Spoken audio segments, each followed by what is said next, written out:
Assalamualaikum warahmatullahi wabarakatuh. Selamat pagi, salam sejahtera bagi kalian semua. Ya, hari ini kita akan membahas penentuan harga produk olahan bahan pangan nabati. Nah, materi ini adalah materi prakarya dan kewirausahaan untuk kelas 10 Stran Pengolahan. Ya, langsung saja kita mulai ya. Silahkan bersiap-siap, silahkan berdoa. Kalau sudah, mari kita mulai.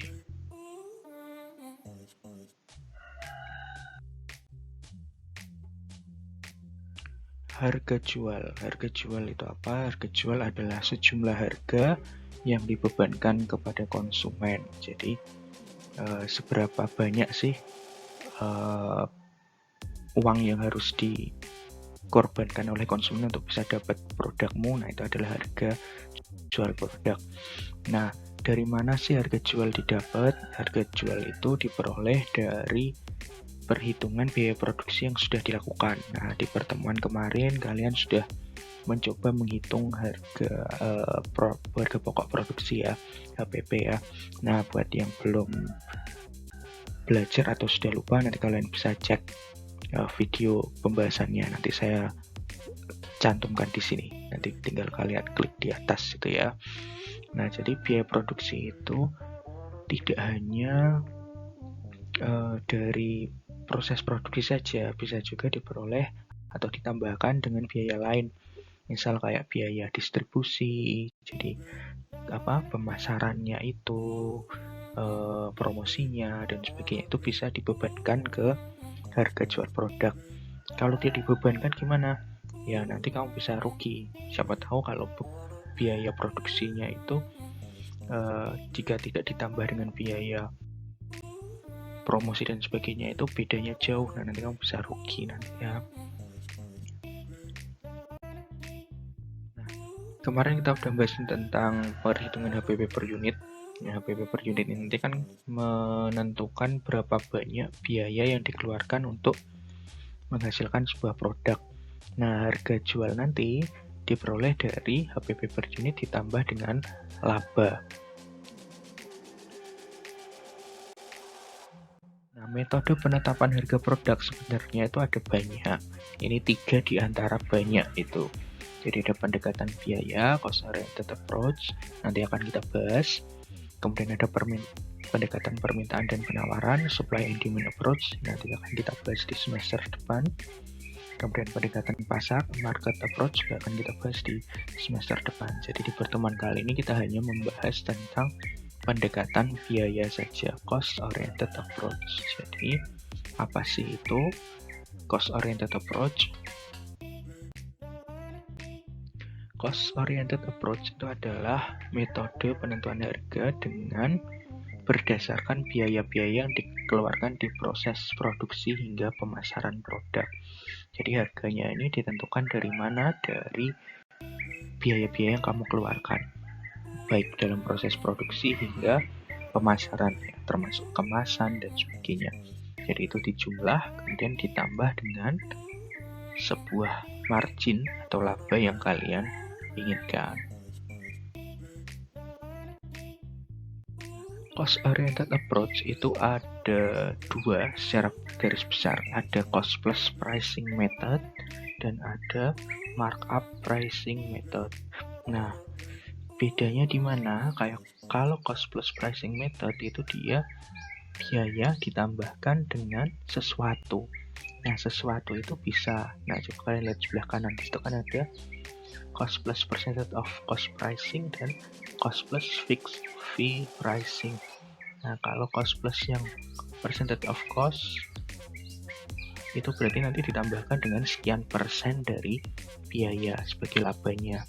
Kemudian untuk cost plus fixed fee berarti dia ditambah dengan fee yang fix, yang tetap. Nah, jadi labanya itu nanti dia selalu tetap. Nah, itu yang cost plus pricing method. Nah, kalau markup pricing itu apa? Markup pricing ini nanti dia cenderung dipakai oleh para reseller. Nah, lebih jelasnya nanti kita bahas. Pertama kita akan bahas tentang cost plus pricing method. Nah, yang pertama cost plus percentage of cost pricing. Nah, tadi di awal kan sudah disampaikan. Nah, untuk cost plus percentage of cost pricing dari namanya saja kan udah ketahuan. Berarti cost dengan biaya plus ditambah percentage of cost pricing, persentase dari cost-nya, biayanya. Jadi di situ terlihat harga sama dengan biaya ditambah N% kali biaya. Gitu ya. Nah, coba lihat bawahnya cost plus fixed fee. Nah, cost biaya plus ditambah fixed fee. Fixed fee itu berarti fee yang selalu tetap. Nah, jadi kalau ditanya untuk cost plus percentage of cost pricing,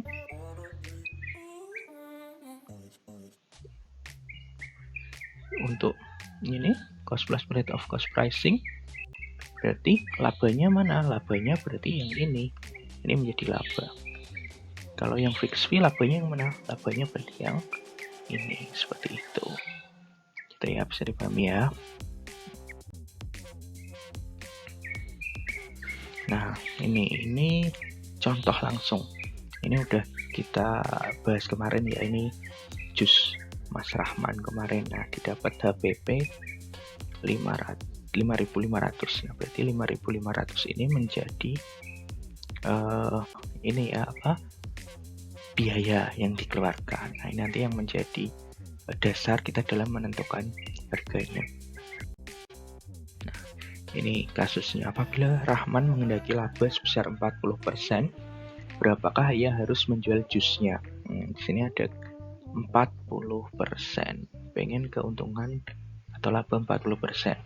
Nah, berarti apa? Berarti ini pakainya adalah cost plus percentage of cost pricing, karena ada persentase di sini. Nah, ngitungnya gimana? Kita masukkan ke sini. Harga sama dengan biaya plus laba. Nah, labanya tadi kan percentage of cost, berarti N% dari biaya. Berarti 5.500 ditambah pengen 40%, ya 40% kali 5.500 ketemu 7.700. Nah, gampang ya. Nah, apa yang terjadi dengan harga jika harga bahan baku naik? Nah, kalau harga bahan baku naik, harganya gimana? Ya naik, kan biayanya naik, otomatis harga juga akan naik. Bagaimana dengan labanya? Kalau cost plus percentage of cost pricing, laba itu kan diperoleh dari N% kali biaya. Jadi kalau labanya itu N% kali biaya, berarti kalau biayanya naik, labanya ya ikut naik juga, seperti itu. Bisa dipahami ya? Nah, itu cost plus percentage of cost pricing. Nah, sekarang kasus kedua. Apabila Rahman menghendaki laba sebesar 2.500 tiap cupnya, berapakah ia harus menjual jusnya? Nah, dia menghendaki laba 2.500 tiap cupnya. Artinya apa? Artinya kita pakai metode cost plus fixed fee pricing, karena fee-nya dia fix kan, 2.500 terus. Nah, ngitungnya berarti harga sama dengan biaya plus laba, biaya plus fixed fee-nya 2.500, maka tinggal ditambahkan 5.500 tambah 2.500 ketemu 8.000, maka harga jusnya 8.000. Nah, apa yang akan terjadi dengan harga produk jika harga bahan baku naik? Bahan baku naik karena cost plus, berarti ya cost naik, harga juga naik, biaya naik, harga naik. Maka kalau bahan baku naik, ya harga juga ikut naik. Bagaimana dengan labanya? Nah, kalau cost plus fixed fee, tadi labanya adalah fix. Berarti berapapun biayamu, labanya akan selalu tetap. Nah, kayak di kasus ini, berarti labanya akan tetap 2.500. Itu ya. Semoga bisa dipahami. Yang ketiga, ini markup pricing. Nah, markup pricing ini tadi disinggung kalau biasa digunakan oleh para reseller atau orang yang menjual kembali sebuah produk. Nah, kenapa kok gitu? Ya karena markup pricing ini formulanya adalah harga jual sama dengan harga beli ditambah markup. Jadi kalau istilahnya orang jualan itu kan kulaan. Nah, kulaan kalau bahasa Jawa. Nah, kulaan itu harga beli ini. Nah, kita jual kan nggak mungkin sama dengan kita beli kan. Mesti kita ngambil sesuatu. Nah, ngambil sesuatu itu disebut dengan markup. Contohnya seperti ini.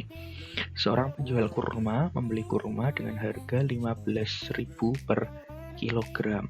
Ia kemudian menjual kembali kurma tersebut dengan harga 25.000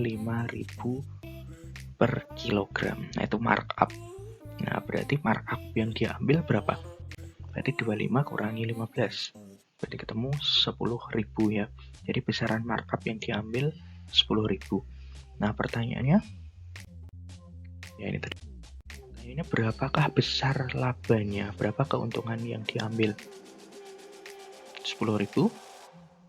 Yakin? Nah, markup pricing, harga jual sama harga beli tambah markup. Nah, markup ini terdiri dari biaya-biaya yang dikeluarkan dan keuntungan yang diharapkan penjual. Nah, jadi di markup ini, di markup itu tidak hanya keuntungan saja, tapi di dalamnya ada biaya-biaya yang dikeluarkan. Misal si penjual kurma tadi, dia mau nyari kurma kan harus ada biaya transportasi. Terus dari kardus dibikin kemasan kecil-kecil butuh biaya kemasan, butuh biaya promosi dan sebagainya. Nah, itu diambil dari mana? Ya diambil dari markup. Jadi keuntungannya yang diperoleh adalah sebagian dari markup setelah dikurangi biaya-biaya yang dikeluarkan. Misal tadi markupnya kan jadi 10.000 kan. Nah, setelah dikurangi biaya-biaya yang dikeluarkan selain harga beli tadi, misalkan keuntungan yang diperoleh 5.000 per kilo misal. Nah, seperti itu. Semoga bisa dipahami ya. Itu saja materi kita minggu ini. Semoga bermanfaat buat kalian yang pengen mulai usaha. Gak apa-apa, usaha itu bisa dimulai kapan aja. Nah, silahkan kalian mulai nyoba-nyoba berwirausaha. Mau pakai cara penentuan harga yang mana itu kembali kepada kalian. Kalau kalian membuat sendiri produkmu, ya lebih baik kamu pakai cost plus. Mau percentage atau fixed fee itu pilihan kalian. Nah, kalau kamu reseller, ya kamu nggak bisa pakai cost plus dong, kamu pakaimu markup pricing. Nah, gitu ya. Sekian dari saya. Terima kasih atas perhatiannya, semoga bermanfaat. Silakan jika ada yang ingin ditanyakan, bisa kalian tanyakan di kolom komentar maupun lewat grup Telegram kalian. Jika ada yang salah yang saya sampaikan, silakan kalian koreksi. Kita belajar bareng-bareng. Gitu ya, terima kasih. Wassalamualaikum warahmatullahi wabarakatuh.